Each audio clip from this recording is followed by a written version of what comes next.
Well, I want to thank everybody for being here today. Thank you so very much. Oh. See, we're off and running. That was pre-planned.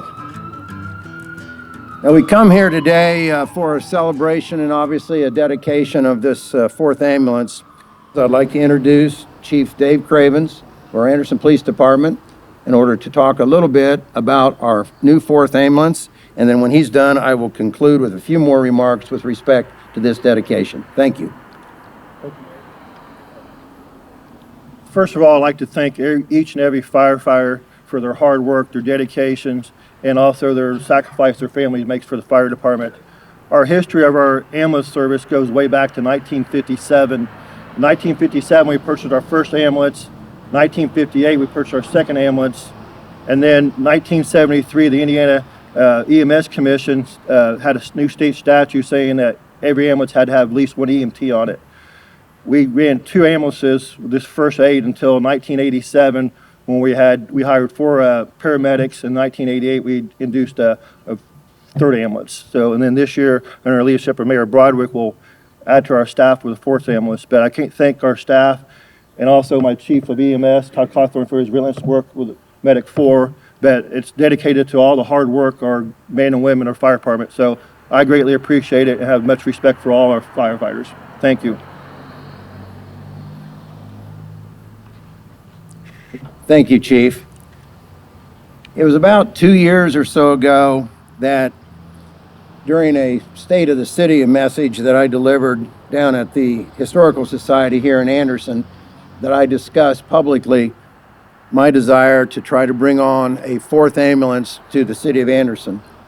At the time, we'd actually had some conversations prior to that with Chief Cravens and myself, and at that time, as many of you that are here will remember, we were having difficulty in keeping and retaining paramedics. And obviously, in order to have advanced life support systems in place for our ambulance service, we need paramedics as well as EMTs. Of course, as all of you know, and you all are, part of our requirement here at the Anderson Police Department is for every member to be an EMT. Not everyone, of course, has to be a paramedic, but we encourage all those who wish to do that to do so. When we determined that we had the ability to have enough paramedics, we felt like it was time to try to put a 4th ambulance in place. Then we began to look at funding and funding sources.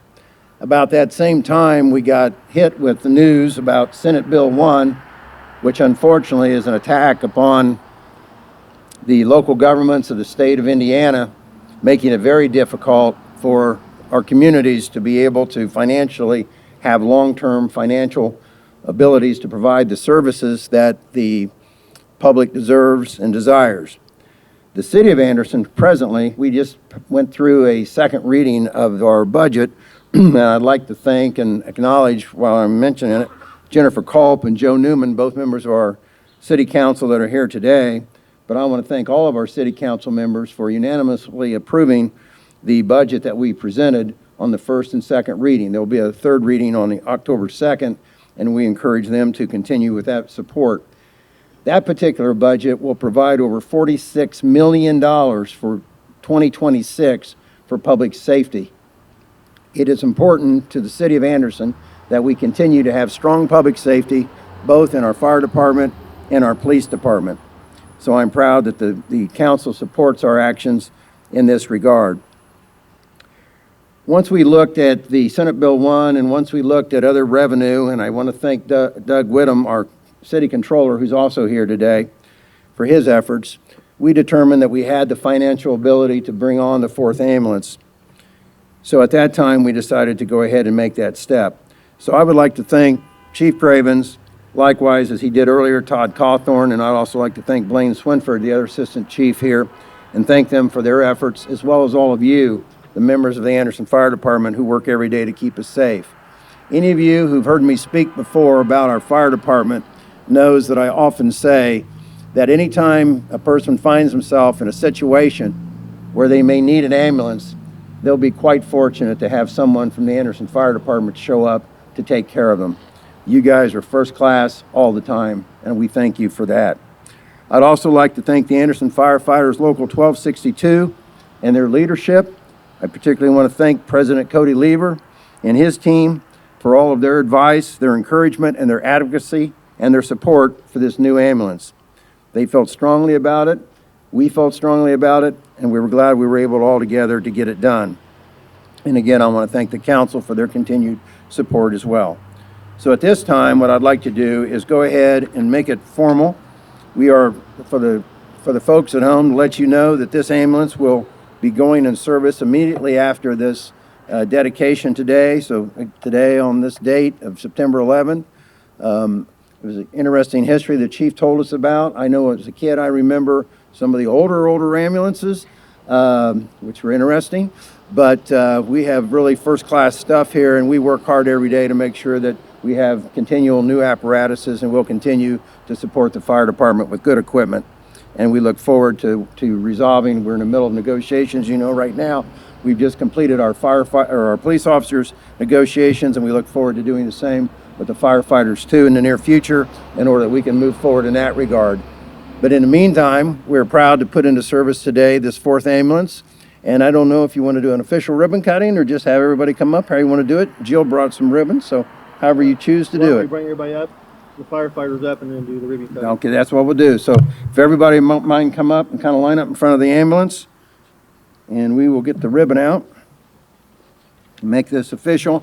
And then also, just so everybody knows, so this ambulance will be housed here at the number 1 fire station. We should have noted we're downtown at number 1 fire station, the headquarters, and it will be here until the very first part of October, and then it'll be transitioning over off of Scatterfield Road. And the reason for the delay on that is because we are in the process of making sure that the fire station over there is fully equipped to be able to handle the additional ambulance. This will help reduce the time of response. We already have excellent response time with the Anderson Fire Department, but this will help a little bit more, and more importantly, it will help on the number of runs that each paramedic and EMT assigned to the ambulance will have to take, which is very important. I also worked with Chief Cravens, and he's continuing to work with his team on working with scheduling to make sure that we can rotate paramedics in such a way that anyone who desires to be a paramedic will have the opportunity to take over and be on the ambulance, which will also give some relief to the paramedics and EMTs that are on the ambulance duty. As you know, we work 24 hours on, 24 hours off. We run thousands and thousands of runs a year, and these guys literally work all 24 hours. You can imagine doing that around the clock. So again, we give our thanks to the paramedics and EMTs that work our ambulance. We thank our firefighters who help keep us safe every day, and we are proud here today again to dedicate this ambulance to the citizens of Anderson. We're gonna go 3, 2, 1. Here we go, it's official. Thank you very much. Control car 3. Car 3. Please place Anderson Medic 4 in service. Medic 4 in service, 952. Thank you guys.